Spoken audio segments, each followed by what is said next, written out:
All right, if you are on the internet, you've probably already heard that Taylor Swift just announced her new era. And as both a Swiftie and a graphic designer, I think I kind of love it. That got me thinking about other eras and how wildly different their branding has been from one to another. There are a ton of breakdowns about her musical evolution over the years, but I've never actually heard someone talk about her design evolution. So in this video, I'm going to do a tier ranking of every Taylor Swift era based purely on their branding and graphic design. To prepare for this, I spent way too much time doing the deepest of dives on every album cover and video and stage design and so much merch so we could look at it all together.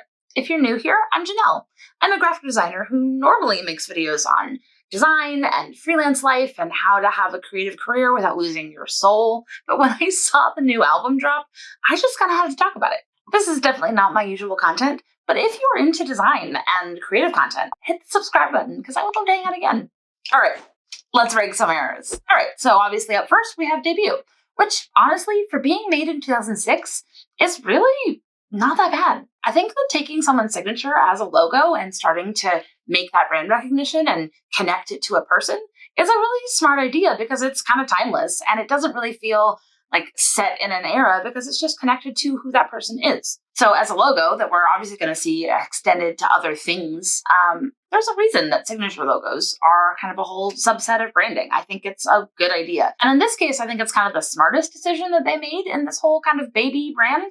There's not really a whole lot else going on here. The main album is pretty early 2000s in not like a terrible way, but it's there. We've got the like swirly, gradienty kind of tribal tattoo styling thing that was very big in the early 2000s.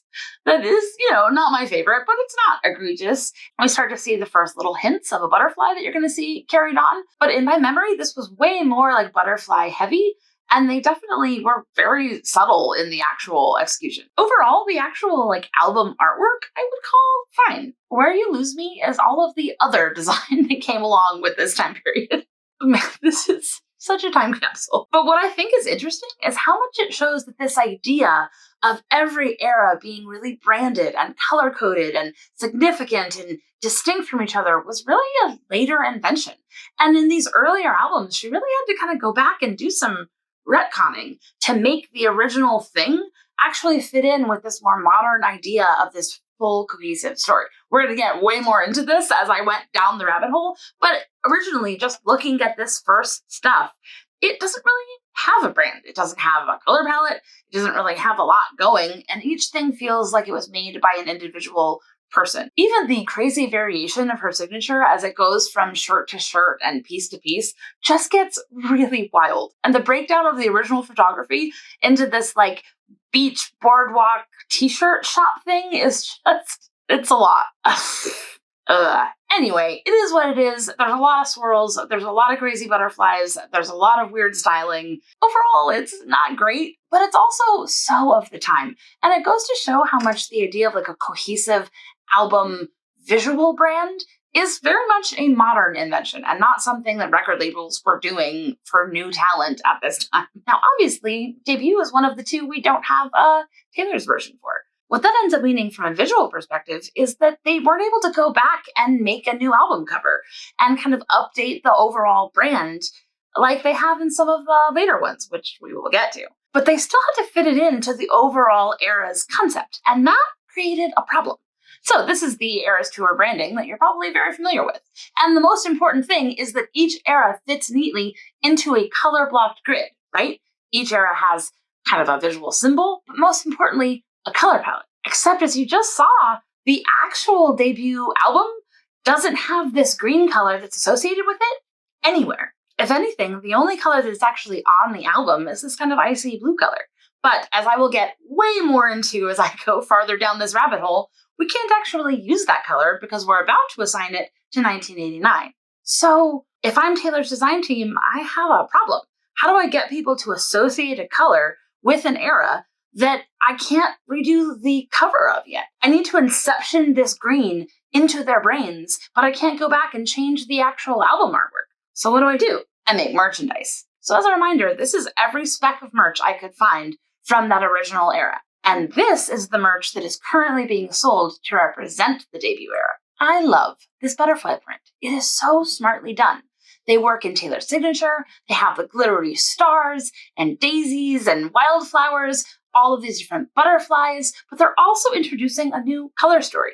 You have the icy blue that was actually on the album connected with this green that we want to associate. So now you're seeing it all as this totally intentional color story that all works together. And by the way, look over here, green. And now we can weave this pattern into a lot of different merch and pieces, and it all feels cohesive and connected. You can see this blue, but you're really remembering this green color because that's what's going to keep showing up later on. It's kind of genius. Carrying through these butterflies and stars and little whimsical swooshes kind of connects to the original very 2000s swooshing of all of the original stuff, but it feels kind of magical and ethereal and young in a way that feels like really appropriate for that era. You instantly identify it, you know where it's from, you know the time period it's trying to reference, even though it actually has nothing to do with what was originally made. Hats off, it's a really clever redesign. It makes you think about the original, even though it's been long enough that you probably don't remember what it actually looked like. All of these pieces aren't technically actually connected to debut. They're actually just referencing the painted piano that was on the Eras tour, but they're sort of just branded as hers in general, and I feel like they kind of connect to the debut era since they're not really assigned to any individual album. And I feel like it's very much a part of this whole kind of mental reshift. I think it's really great. Okay, so all of that being said, the redesign is a really smart upgrade, but given that they couldn't actually break it off into its own era, I had to consider it all together, so that bumps it up just slightly from my would've, could've, should've category into where I'm going to call it lost in the woods. All right, so next we enter Fearless.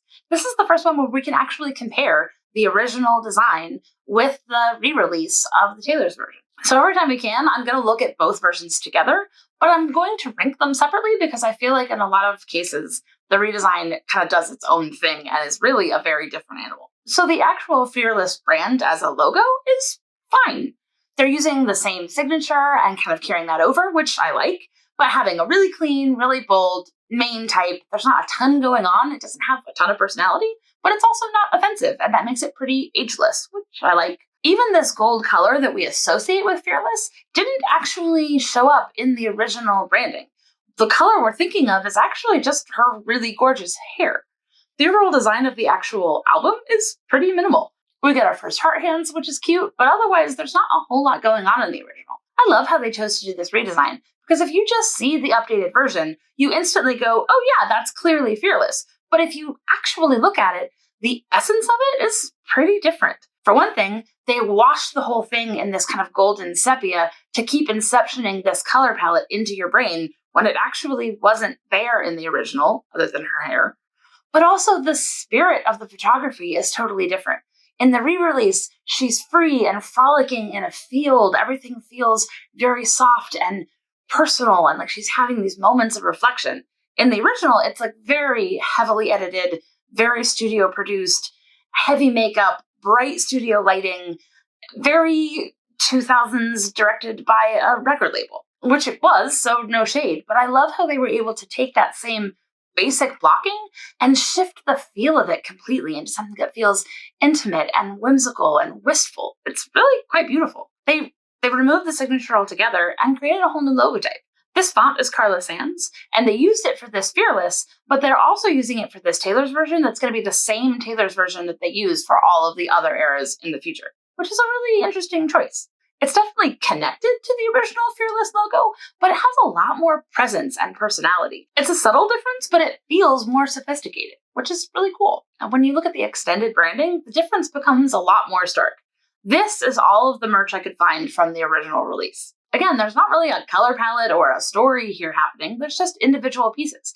And like a lot of music merchandise in the early 2000s, a lot of these things were licensed partnerships with different companies. So you get a line of dresses, and hair accessories, and bracelets, and musical ornaments. and this whole doll line, which I completely forgot about. And you end up with things that are very kind of all over the place. It still feels kind of generally in the same universe, but it's definitely individual one-offs without any kind of cohesive direction, which is to be expected. Because they have that original signature to work with, and the Fearless is pretty graphic and easy to use, it's able to be translated pretty well onto different packaging and merch without it being really offensive. So, fine. But when you look at the current Fearless merch, it's a totally different vibe. Everything is ethereal and whimsical and very soft. Overall, it's still a lot more subtle than some of the other things we're going to see in the future. But I really love how they're starting to get this love story, fairy tale kind of branding. You get a lot of starlight and gold glittering, and it starts to feel very evocative and very wistful. I think it's a nice way of pulling in the gold color and creating some individual pieces that people would actually want to have. A lot of these t-shirt designs especially are pretty interesting and way more involved and considered than they could have been. Instead of just like face name, a lot of them have some cool concepts and are pieces that I would actually want to wear. You're starting to see some references to individual songs rather than like Taylor Swift as a general concept. They even have this really cute Mother's Day line that they launched using the lyrics to I Have the Best Day With You, which is really sweet. And overall, like some really nice individual pieces. I don't think there's anything here that's as cohesive and consistent as some of the other Taylor's version re-releases, but it definitely elevates and updates the idea that we had of the original album. So I'm going to put my original branding next to the first one because I think they're about the same level of I'm going to put the Taylor's version one level up because I don't think it's as interesting and innovative as some of the other stuff we're going to see, but it does a good job of freshening it up and connecting the idea of what we had with Fearless to what was actually there. All right, so next we have Speak Now, and boy, are we in 2010. This original album design is just rough. They threw every visual trick in the early aughts playbook at this album design. We have swirls, we have sparkles, we have filigree, we have fabric that flows into vague water forms. It's just everything that you can throw into it to make it feel of the time. And the actual album logo is probably the hardest part to work with. I love that they tried to make something that had presence and personality instead of just like a sans serif title again. But if you wanted to have a really interesting, expressive, calligraphic logo, I wish they would have just written it instead of using a typeface, which this is. And because it's a typeface and a pretty thin one, all of these swatches just overlap with each other in a pretty messy way that makes it really hard to translate into different printing styles, which we'll get to. Especially when you put it on the back cover, you get this almost illegible mess where each thing feels both really messy, but also like carbon copies of each other. You have copy-pasted L's and all of these T's next to each other that just feel like a mistake. If they had written this by hand, it would have felt really interesting and like a diary entry. As it stands, it just feels like a mess. The one thing I really do think it has going for it is this is the first time where an album actually kind of already had a signature color. This purple is very much there and what I already thought of as the Speak Now era before the era's concept happened. It must have been such a gratifying moment when they realized that they had to do all these re-releases, which meant they got to actually update some of this branding. And this is a great example of it. What they were able to do with this modernized take of the Speak Now logo is so smart. It still feels like the original, but it's clean and legible and softer now, and it feels like the album. And it's a much easier thing to use on merchandise. I love the art direction of this album. I love this beautifully intense purple color. The photo is way more stylized and studio shot than the Fearless one, but it feels completely appropriate. It's not like glamour shots by Deb. It's really intentional and evocative, and it feels like a fairy tale, which is great. They completely stripped the text from the cover altogether, and this back cover is beautiful. The negative space, the layout, like it's just really thoughtful. You can breathe, you can read it. And when you compare this back cover to this one, I mean, it's just night and day. And that's what a good refresh can do. When we get into the original extended branding, it's obvious that we were very much in the boho gypsy era of the 2010s, but it still feels like the album. You see the purple color everywhere, there's a lot of stars and this kind of fairy tale vibe happening. This is also the era where she launched her first perfume, and so most of the merch that I could find is actually connected to that, but it still feels completely in line with the album that it was promoting. So I kind of like that it still feels like in the same universe. It's very like hobo gypsy in a bottle, and there's so much brand licensing. She had a purse line and jewelry and backpacks and lotion, and all of those things would have been made from other companies that are just licensing her image. So there's only so much direction you can really have in those partnerships. But what it really does is highlight how hard that logo is to use. When you have to engrave it on a rubber bracelet or embroider it on a hat, all of those thin little lines become a real problem. And as a brand designer, that's kind of unforgivable, which makes you really appreciate what they were able to do with the refresh. By cleaning up that script, they're able to use it on a lot more pieces without all the problems. And I really love the merch that they released for this era. I love this design. I think it is so beautiful. Taking the idea of the Speak Now enchanted fairy tale vibe and turning it into a fully illustrated storybook is so beautiful. This type is gorgeous, and I love the way that they were able to incorporate a lot of these borders and detailing in a lot of different merch pieces. It gives you a real visual language that you can use in a lot of different ways, which is very cool. Referencing castles and love stories and fairy tales and all of these clever pieces that you actually want to own is just really smart branding. Overall, I feel like it's the smartest thing that they could have done with what they originally had to work with, and my hat is off to this team. So I'm going to put the redesign up in Dress Like a Daydream because honestly, what magicians? But sadly, the original is going to go all the way down to woulda, coulda, shoulda. Okay, now we enter Red. And this is where the visual mind games really came to light for me in a way that I had not realized until I started going down this rabbit hole. So first off, I love the original branding of Red. I remember loving it at the time. I wasn't really a country music person, so I didn't really pay attention to the first few albums.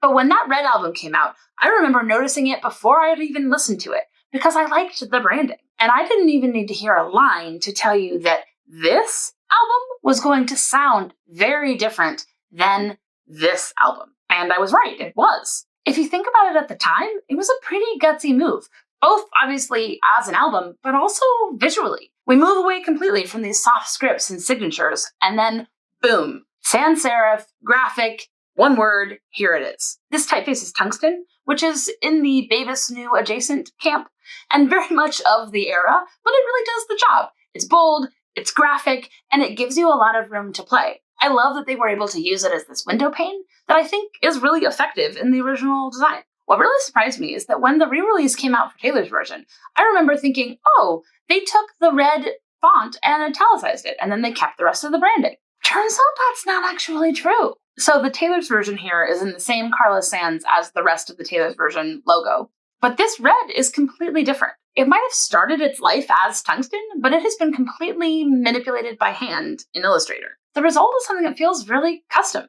It's definitely similar, but it's a totally different shape and feel, and overall it feels a lot more refined. The other big obvious difference is the color. This is the one album that I just assumed they carried the color over on, but it's actually a pretty big jump tonally. The original shade is a very cool red. It's got a lot of pink undertones, and if I had to guess, it was taken straight from her red lipstick, which tonally I love. It makes a lot of sense, and it's just a really strong color. The Taylor's version red is much darker, much softer, a little more orange, and one might even call it maroon. It's a way bigger departure than I ever noticed when I put them side by side, and so is the rest of the branding.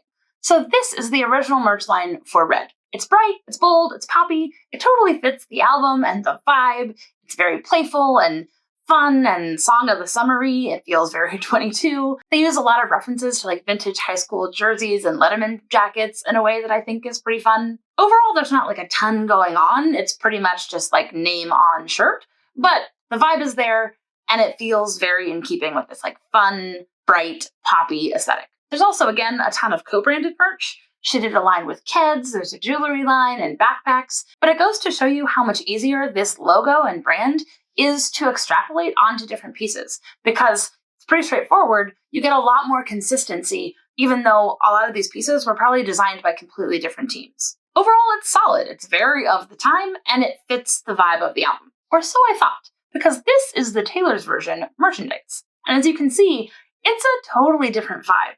Everything is muted and softer and very autumnal.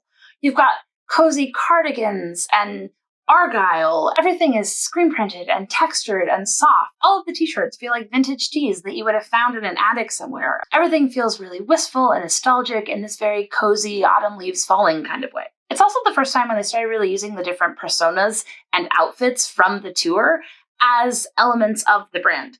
I am obsessed with these wine charms. I want to have them. Overall, though, the vibe is completely different, and it really matches that richer wine red kind of color and the overall vibe shift of the logo. And I think that is for one very good reason. The eagle-eyed among you might have noticed that there's nothing on this board referencing a certain 10-minute song, and that is because there was so much of it that I had to put it on its own board. You probably know that when the original album came out, All Too Well was not a particularly standout song. It didn't get any attention, it didn't get a single, and it definitely didn't get any merchandise. And a lot has changed since then. And so when they had the opportunity to do this re-release, they also had an opportunity to promote this beloved piece of lore and really extend it. They made a ton of merch. And then there was the release of the All Too Well short film, which meant kind of a complete sub-brand. This is an entirely different typeface. It's really its own logo lockup. And not only did they have to make title screens for the movie, but they actually had to design a book to go in the short film. And so that gave a whole new set of designs that could be used on merch and in other pieces. And it really creates this whole kind of cohesive world to live in. They were able to have so much fun making merch for this. They made tissue packets and tissue boxes, this mug that references sipping coffee on a late night show. They made a snow globe where the autumn leaves fall. I mean, that's genius. This keychain kind of writes itself, but so do all of the other things. A pullover for plaid shirt days, and the beanie that he wears in the movie. So while I'm pretty sure that the original shade of red was pulled from her red lipstick, I'm almost positive that the new shade was pulled from this damn red scarf. And that's genius branding. So I'm going to put the original brand up here because I think it was actually already pretty good. But this Taylor's version, chef's kiss, no notes, perfect. All right. So now we enter 1989 and what is really a full-on Mandela effect. So first off, I love the 1989 logo because instead of using a grunge typeface to find the numbers and then applying a texture on them, they just took a Sharpie, probably put it on a Polaroid and wrote out the numbers, scanned that in, and left all of that yummy, distressed texture. It feels messy and real because it was, and I love that. We are fully in Taylor's Tumblr era, and I love how much this original brand really leaned into that. Every single got its own Polaroid with handwritten notes on it. Every different re-release had little scribbles in the margins. It was just great. And the original extended brand was a real vibe.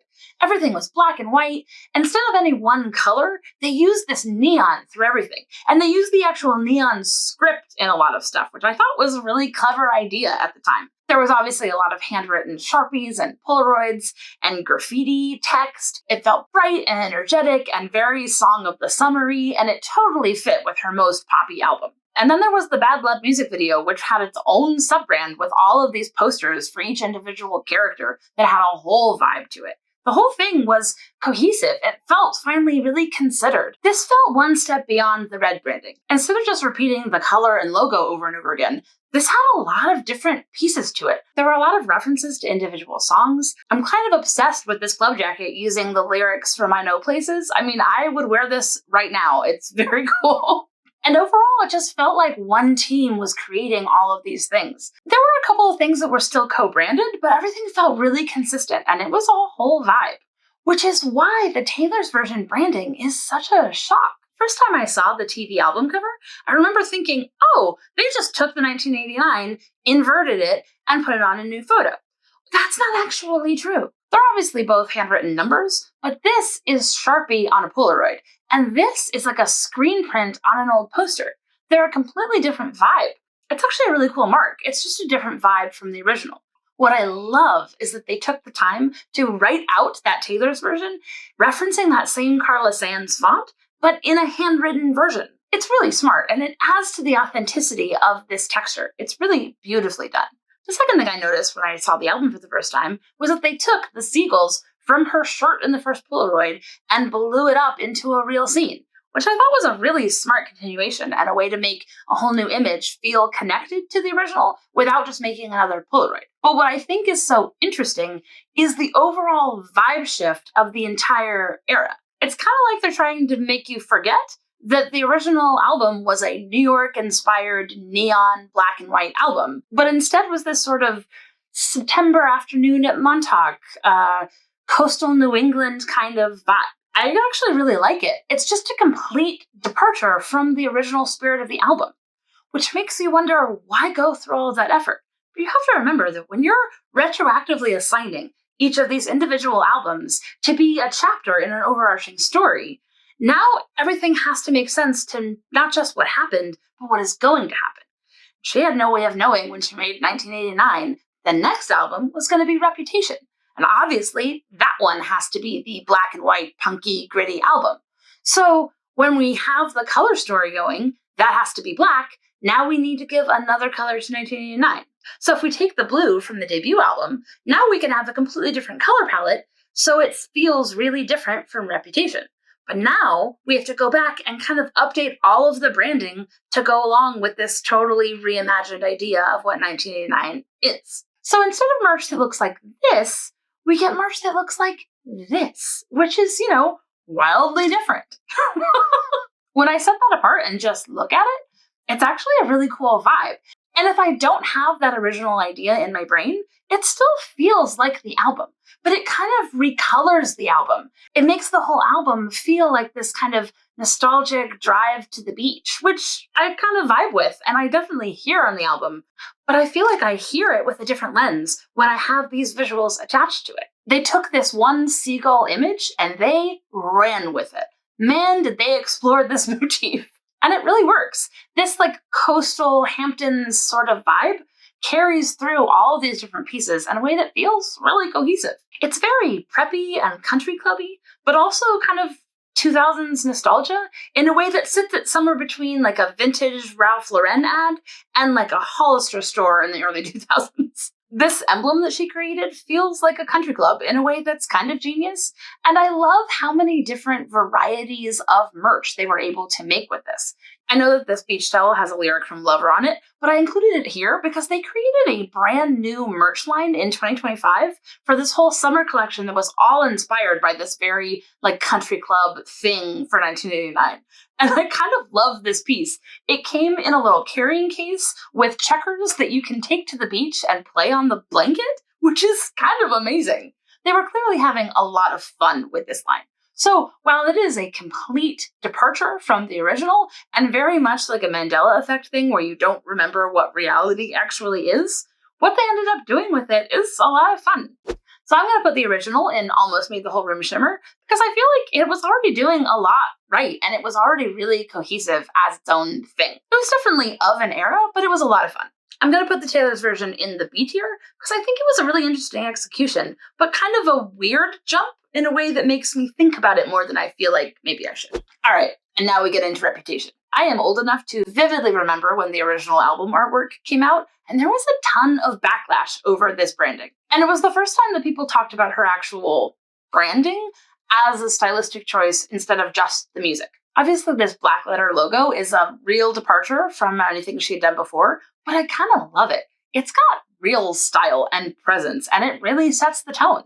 It's also clearly referencing newspaper layouts. This tee on Taylor looks so much like the New York Times tee, and I don't think that's accidental. I love how much they use the graphics of the brand to keep expressing the ideas of the album and what was behind it. I think it would have been really easy as an art director to take this as a tabloid paparazzi kind of view, and I think it would have made the whole thing much kitschier. Leaning in hard to this black letter and making it feel very gothic and dark, but in a very old school newspaper way, I think is kind of genius. These super high contrast black and white images with these pops of orange is just a real vibe, and you really get the essence of the feel of the album, whether or not you like it.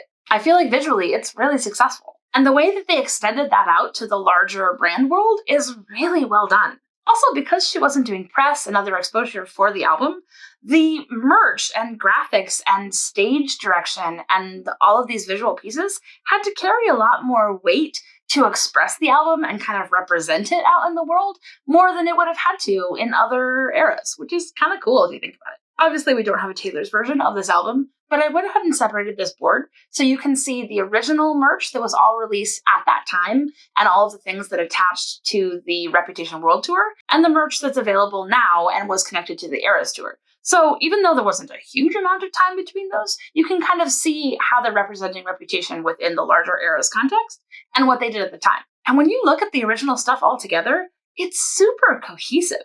I love these hits of olive green and these bright pops of orange that show up. I love the way they use the newspaper as a texture in a bunch of different things. It's clearly loaded with snake imagery, but I feel like they're using the symbol in a lot of really clever ways that are really cool. They're using the same emblems and patterns across different pieces that make everything feel like it was made by the same team. And you also have some really iconic pieces, like the infamous I Heart TS t-shirt.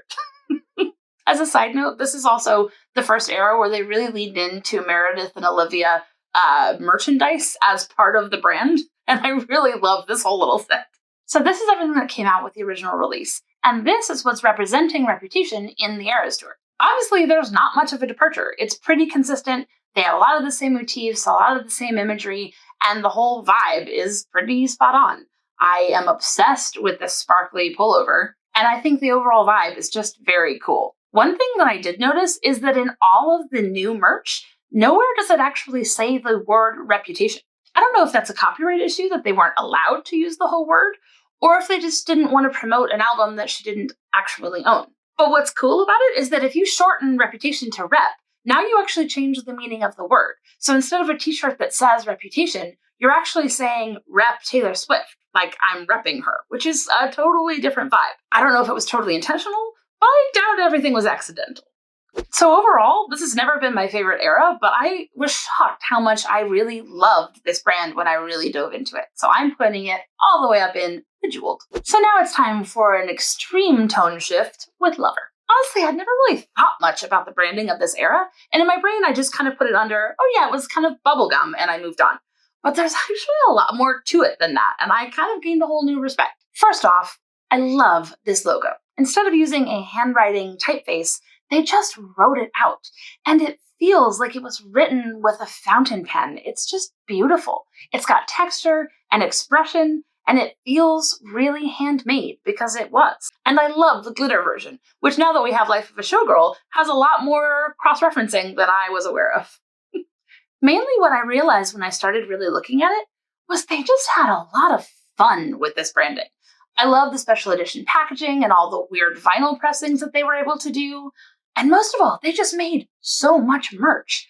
I don't know if it was because it was the first time that she had more control of an album, so she was able to create more products that she wanted to see made, or what, but there was just so much that I couldn't fit it all on one screen. I think it would have been really tempting for an art director to hear this album and take it more in a sultry kind of boudoir kind of direction. Instead, they leaned really hard into the bubblegum glitter gel pen aesthetic in a way that feels campy and kitschy and very self-referential. It feels like someone who is very in on the joke. It's overboard, but in a way that feels really cheeky. They just went all in on the Lisa Frank thing, and I kind of love it. There's a ton of references and Easter eggs to individual songs and music videos. There's multiple pieces of merch that just have the fries and burger from the You Need to Calm Down video, which is kind of awesome. There's inside jokes and silly pieces that you would just want to own. Like this Lover bendy straw or this Archer necklace. I would wear that. It's unapologetically girly and nostalgic, but in a way that's completely different than other eras. They're making merch that would work for younger female fans that are just discovering this music, but also for millennials in their 30s who want to feel like they're shopping from a Limited 2 or a Delia's catalog. Hi.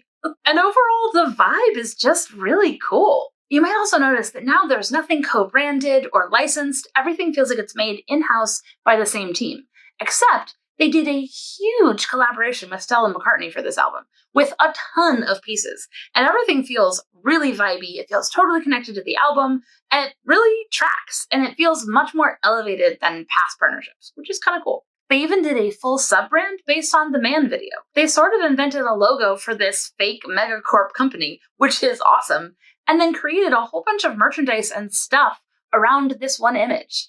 I don't know why they needed to make this like Star Wars reference shirt, but I kind of love it. It's way more than they needed to do, and it just feels like people having fun with these designs, which I really love. For all of those reasons, I'm sticking this one straight up in Bejeweled. It's excellent and way better than I remember. All right, now we get to the good stuff. I am a Folklore girly, and this is very much my era. I was originally going to smush Folklore and Evermore together because they're kind of the same thing, but I realized when I was actually looking at it that there's actually some differences in the actual brand extension, so I'm going to keep them separate.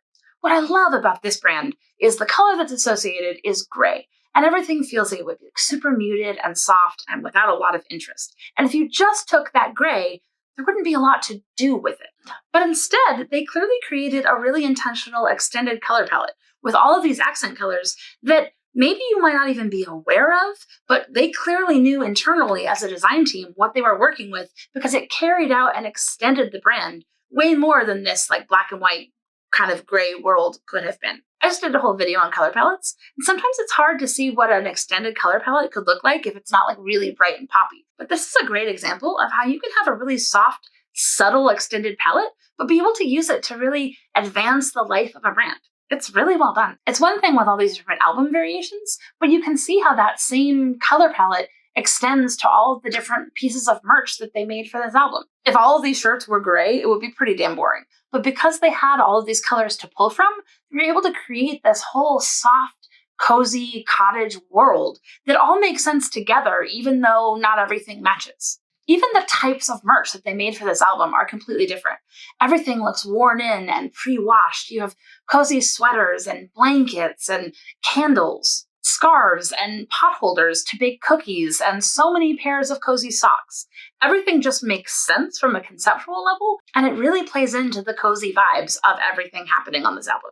I'm especially obsessed with this cross-stitch pattern that they designed for Betty. I just love how much work and effort went into making this one graphic, and it is so beautifully made. In my mind, Folklore and Evermore were very much the same brand, but when I actually started looking at Evermore now, I realized that the color palette was very different. Where in the first album, we have this gray with this soft extended palette. In the second album, you get this khaki with this really rich hunter green and these burnt oranges. The differences are subtle, but they really are there when you start to look at them. There's a lot of botanical references like willow and ivy. There's also this really cool Western inspiration because of the Cowboy Like Me. I love this mark. I think it's super cool. It could exist as a brand on its own.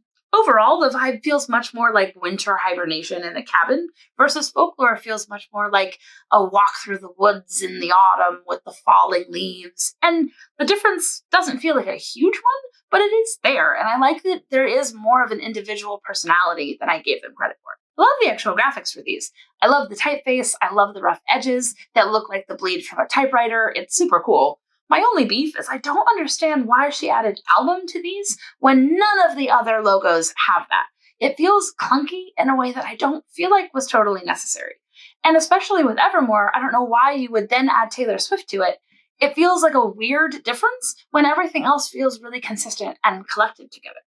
I don't know, it's a small gripe, but it's a gripe. Overall, I just feel like these two have such a mood and atmosphere, both to the music, but also to everything around the music. All of the visuals feel completely connected to what you're going to hear when you curl up with a blanket and turn on this album, and I love that. For that reason, I'm putting them both in top tier because I feel like they really created a world to inhabit. All right, and now we're on to Midnights. And I'm a little bit split on this one for one specific reason. First off, I love the overall vibe. I think leaning hard into this 1970s at dusk kind of mood is really inspired. I think most of us, before the album dropped, were expecting the visual direction to feel very fairy tale-esque. Because of the midnights and the clocks and the Cinderella references, I think we were just expecting kind of like Speak Now Part 2. And I think it would have been really easy to go in that direction. It could have been cool. But I think leaning in a totally different way and making it this very like grungy 70s listening party in my basement full of wood paneling vibe is really a cool choice and definitely gutsy. Even the actual layout of the album cover was quite a choice, and I'm not sure I would have been brave enough to make it. This weird off-kilter layout with this big white space, it's quite a move, and it creates a whole vibe in a way that isn't totally obvious, which I really like. Leaning into this wood grain paneled basement aesthetic is super cool. And these moody midnight blues and hit of lavender, it's just a really sophisticated, cool color palette. I love all the different variations for the remixes and the singles. And this concept of releasing 4 different versions that all lay together to be a clock, and then selling an actual kit to make them into a clock, is just such a wacky and inspired idea. It's one level up that I get is kind of a cash grab because you're now forcing someone to buy 4 copies of the same album, but it's really clever. So all of that I love. The only thing that lets it down for me is the actual logo. When you have this really moody, vibey 70s aesthetic going, I don't understand why you choose to set it in a very Swiss modern typeface. This is New Haus Grotesque, which is a precursor to Helvetica, if it feels familiar to you. And it's a perfectly fine typeface in a very Swiss modernist style, but the whole idea is to feel very clean and minimal and kind of go into the background. And I feel like this could have been a real moment. I love this lockup for the Lavender Haze single. I think this has so much more feeling, and it feels referential to that vintage typography in a way that could have been really cool. There's nothing wrong with it. I just feel like it was a missed moment. And that leads into the extended brand as well. I love a lot of the pieces, and especially the ones that really lean into that vintage 70s aesthetic. A lot of these things feel like they could have been found in a thrift store, and it's such a cool vibe. The overall color palette with these moody blues and these hits of lavender and orange is just super cool. But I feel like overall you can see the ones where people were having a little bit more fun with the typography versus the ones that were actually using the logo. But I love how creative they were getting with a lot of these pieces, like this mug that had the clock inside when you finish drinking, or this bowling bag that feels like it was straight out of the 70s. I mean, these things are really neat. I'm particularly obsessed with this one, and I just feel like if there was ever a time to lean hard on Cooper Black, while it can often be a little bit overplayed as a typeface, this would have been the moment. Overall, it's super cool, it's vibey, it's clever, and it feels like the album sounds, but I feel like it could have just been pushed a little bit further. So for that reason, I'm putting it kind of mid-tier, but definitely at the top of it, right up here. Now we come to Tortured Poets. What I really love about the branding direction for this is that this could have been a real snooze fest. The albums themselves are much more quiet and reflective and textured, and while there's a lot of nuance and depth to them, there's less to immediately jump off with than something like Red, where it's going to be bold and poppy no matter what, right? And again, going on the Eras Tour thing, the color assigned to this is this very mid-beige, which would not be super inspiring if I were a graphic designer having to work on this project. But I love how many shades of grayish they were able to pull out of this direction. They have so much texture and variation in all of these really soft neutrals. In my color palette video, I talk about how hard it is to have a neutral palette, but still be able to have a lot of texture and variation and interest within it. But this is a great example of how you can have something that feels really refined and interesting and layered without using a lot of color as a crutch. I love the actual logo mark for this one because it's obviously a typewriter, but it's actually really specific. When we think about typewriter font, we already kind of have that in our brains. It's this very kind of DeFont library typewriter, right? And this is very different from that. It's very expressive and it feels very custom and it has a lot more character and refinement than I think it could have gone. And this monogram is extremely sophisticated. I feel like if I made 10 versions of a monogram for this, I'm not sure I would have come up with this. And it's pretty cool.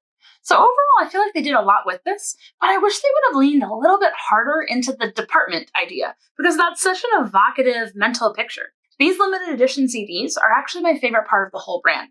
I love how much they leaned into the iconography of this file with different tabs and writing on it and all these different pieces filled out. I think that's a really cool visual language that lends itself really naturally to the description of the album. And I think they could have leaned even more into that in a lot of the other merch pieces. It kind of feels like ripe for the picking if they had just taken that and used it a bit more. I feel like it could have just taken it up a notch and made it all feel a lot more connected.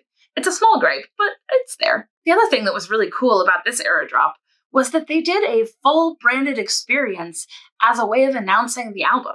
I don't know if you remember this, but Spotify created a full physical pop-up. And I wanted to talk about it because it brings up a whole area of graphic design that I don't feel like gets enough love. I talk in my Design Niches video about how environmental and experiential design is a whole category of work within graphic design I don't think people know is a thing. Designing wayfinding systems and physical locations and window displays and pop-up branded experiences like this one is a whole kind of field of work that can be really cool. And I love how much they leaned in to go a little bit extra for this launch and create a whole experience that would get the internet talking, which it did. Especially because she was already on tour when this was dropping, and there was a lot of attention on other things that were happening. By creating this experience, it gave a lot of focus and excitement to the upcoming launch in a way that I feel like might have gotten lessened had there not been something for people to write about. And the actual design of this is super cool. Obviously, there are a ton of Easter eggs to upcoming songs and references to lyrics, but it gives you this overall vibe that left no question about what the actual album was going to look and feel like before you even listened to it. You knew already what to expect with the kind of mood to be in just based on this one experience, which is pretty cool. And then there's the overall brand after the launch. I think it fits the brief. Like I said, I feel like there's a little bit of missed opportunity to take some of that iconography and just express it a little bit more, but there's some really cool individual pieces. I think these are some of my favorite t-shirt designs she's ever made. Some of the graphics feel really interesting and clever, and like someone put a lot of thought into the lockups of these instead of just like slapping something on. The way that a lot of these artist merch projects work is that some things might be done in-house with some sort of design team, but a lot of them are probably licensed out to other designers. And there's definitely a clear NDA in place with these, so no one's going to come out and be able to claim their designs. But honestly, looking at a lot of these, I already have a suspicion of who I think might have designed some of these. And if I'm right, they did a really good job. Look at this tarot card design for the bolter. I mean, that is so cool. I love all of the intricate references to different lines and lyrics. Everything feels really poetic and expressive and just really vibey. One omission that feels really glaring to me is I love this image from the Fortnite video. The silhouette of her head traced in papers that references the style video. I mean, it's so cool. And that would have made the most amazing cameo. I don't know why they didn't create pins and necklaces and jewelry making an old-fashioned cameo out of her silhouette. It would have made so much sense stylistically with this and just been a really cool piece. There's just a few things like that I just wish they could have pushed it a little bit more. Overall, though, I really do love it. It sets a really good mood, it feels very consistent with the music, and it really shows how much you can do with a really limited color palette. So I'm putting it solidly in the B tier. And finally, we have the Era of Tomorrow. Now, obviously, we don't have a whole lot to go on in terms of like the extended brand and what else they're going to do, but I feel like we can already get a really clear sense of the vibe that is coming based on these images. First off, I think the art direction of this album cover is extremely brave. I don't think I would have had the guts to chop up the logo like that. And the imagery of taking these photographs and then chopping them up into these sort of ransom note collages is really cool and clever, and I'm not sure I would have gotten there. I also love how much we all latched on to this idea of the orange glitter as like the color for this era. But in all of the things she's already released, it's a really wide color palette, and she's not really taking that orange as the only thing. It could have been really one note, but instead, there's already this really extended color palette. And these vibey images are just so cool. There's already so much to go off of in terms of what this is gonna look like and feel like, and it's a real world that is already existing before the thing even launches. My head is already spinning with ideas for merch for this. I hope they go wild. I hope there's feather fans and they lean into this very like Vegas Strip idea. I want to see a set of poker chips and bejeweled neck pieces. I hope they just really lean into it.